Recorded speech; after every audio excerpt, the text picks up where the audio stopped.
Good morning, everyone. It's Earth Day. Hallelujah.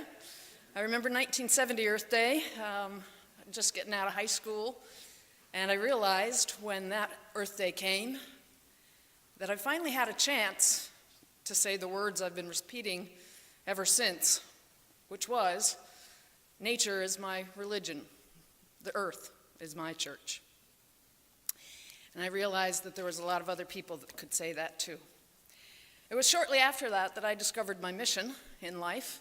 My mission was to teach people about nature, but it wasn't just to give somebody the name of a bird, but to understand what that bird needed to survive, where it found food, where it made a nest, its migration route, and was it safe on migration. To me, that became the most important thing that I could do in life, was to open that door of understanding for other people. I was pretty lucky. I was given some pretty cool jobs, still have one. One of my first jobs was working for the U.S. Fish and Wildlife Service, who is the agency that is charged with helping protect habitat and species that use it on migratory pathways and endangered species. When I was working there, one of my jobs was to reach out to people in my community to educate them and help them learn how to use a resource like a wetland and to respect that wetland. In the process, I met a lot of law enforcement officers, and one fellow handed me a turtle one day.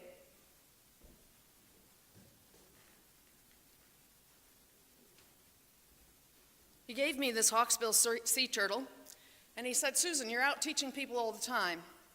When you go out there, please take this turtle."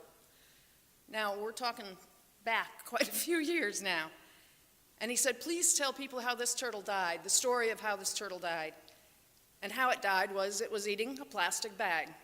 This is 37 years ago. It was eating a plastic bag. It was found. The researchers who found it tried to save its life. The plastic had gone inside, pulled by the muscles in its body, pulled into its digestive tract, and was getting wrapped around its stomach. So its internal organs stopped working on our garbage, on our plastic waste, 37 years ago. So I said, "Yep, Mr. Lisenby, I'll take this out and I'll share it with people." And over time, I probably talked to 20,000 people with that turtle over the years. And at one point I was beginning to wonder, who's listening? Is anyone listening?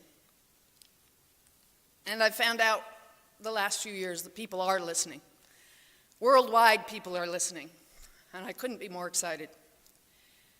Worldwide, like the United Nations, governments are coming together, people, but not just the people, the leaders of countries are coming together in the form of the United Nations Environment Program to say, it's time to do something.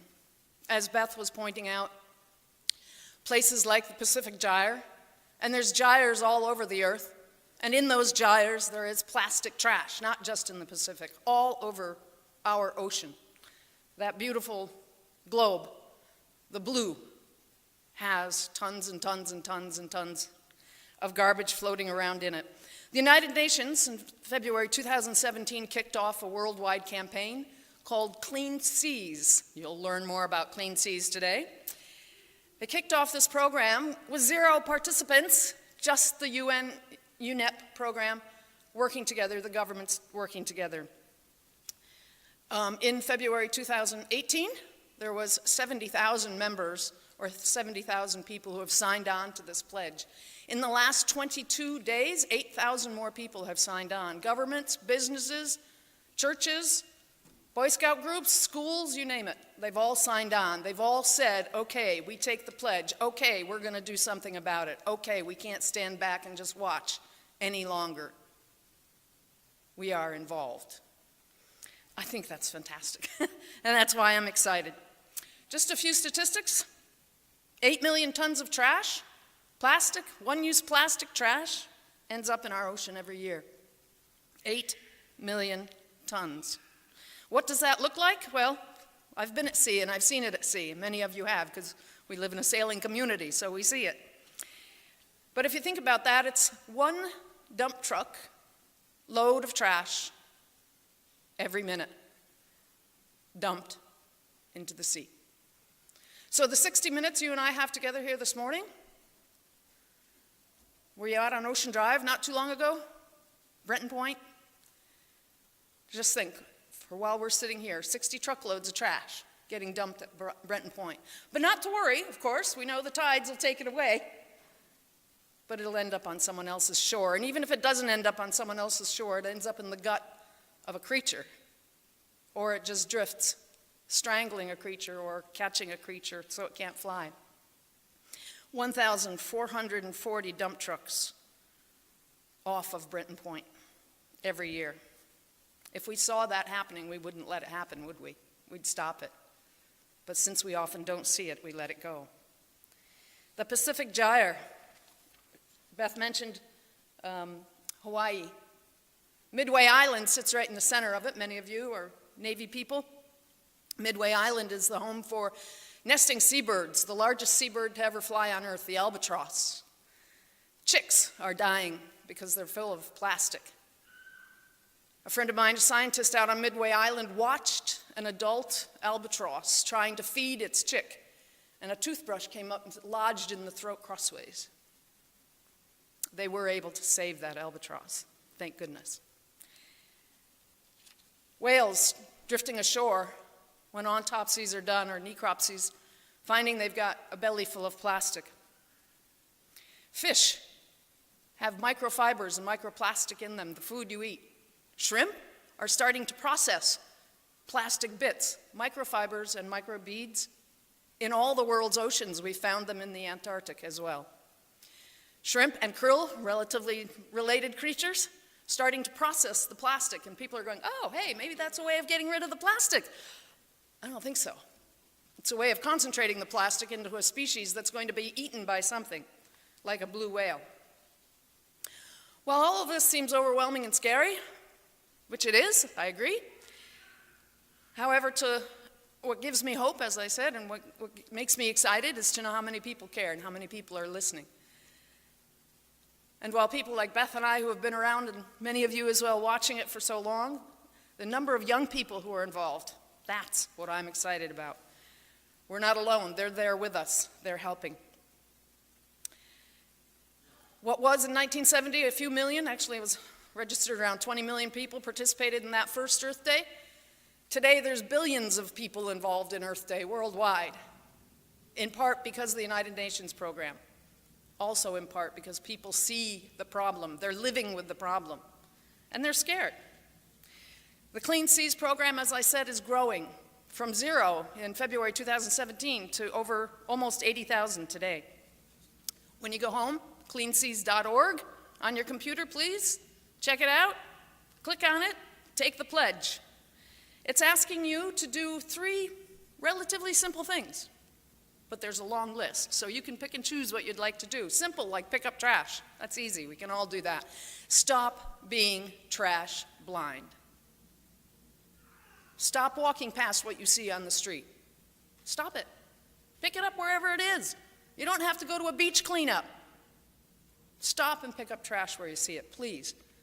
As the book says, it will wash into the sea eventually. It will blow into the sea eventually. It will get to the sea. Get involved with local organizations. We are so fortunate in this community. Clean Ocean Access, Save the Bay. They're doing so much for our bay. Get involved with them. Volunteer your time, even if it's only 20 minutes a week. Volunteer. Write a letter. Write to the people who are in charge of making and helping us come up with resolutions. I love the landfills run on Dunkin'. I've been writing to Dunkin' Donuts once a week with the photographs of the plastic styrofoam I've picked up, and I've said, when are you going to stop? And I finally got an email back just 3 days ago that said, we are stopping. And of course, it's this long, drawn-out number of years before they stop, but they're listening. They don't like getting my emails, and they don't like it that I publish, on their public face pages, hey, when are you guys going to do something? So they respond. People don't like to be annoyed, so they respond. So get involved. Take 3 steps, simple steps, that you can do, that are easy to do. Worldwide, there's several governments that are taking on huge steps that are getting involved. Bahrain, Kenya. Kenya banned plastic bags. If your flight lands in Kenya, the flight attendants will tell you, if you have a Ziploc bag, if you have a plastic bag, give it to us now, because if you get off the aircraft and you go through the air terminal in Kenya, you may get arrested for bringing a plastic bag into their country. Hallelujah. I think that's great. Boy, they're serious. And I don't want to go to jail in Kenya. Around the world, all countries are looking at passing legislation and policies to address marine litter. Maybe not so well right now in our government, but it is happening worldwide, and it's time, as someone said to me just a few moments ago.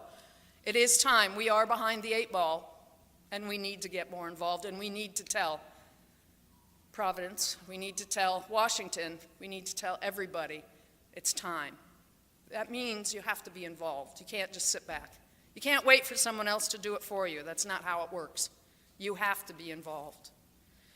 The Clean Sea Campaign has secured a number of key private sector industries involved in international partnerships like Dell Computers, like the Volvo Ocean Race, which is coming here soon. And the Volvo Ocean Race has actually used Newport as an example worldwide. So in every port it stops in, it says, you should be doing what Newport did in 2015. Look what they did. It was fantastic. And this year, Newport is going to far surpass, again, because of organizations like Clean Ocean Access, far surpass how to have a sustainable venue in our city, in our community. 11th Hour Racing, 11th Hour Project, Musto, Volvo Cars, the World Association of Zoos and Aquariums, even the Phuket Hotel Association has signed the pledge, has volunteered. Now, this hotel association is massive with, I don't know, more than 1,000 hotels, some of them Hiltons and other big names. And one of their key projects, one of their key strategies is to eliminate one-use plastic in all those hotels. Hallelujah. We tourists bring a lot of trash wherever we go, or we help support an organization that's going to give us the trash, thinking, oh yeah, I'll just drink this bottle of water and somebody will recycle it. But no, they're not going to recycle it. So stopping using it is what it's all about. So it's just fantastic that they're going to do that. So why am I here? Why are we here? Because I honestly think we have a civic and moral duty, a moral responsibility to be involved. I've thought that for quite a few years. My job, self-appointed as it were, has been to educate the world, educate people about what we have learned, what we're seeing, what the problems are. I'm really proud of the company I work for, the industry I work for. We are a little tiny section of the cruise ship industry. People like to point fingers at us and say, you know, how bad we are, what we're doing wrong.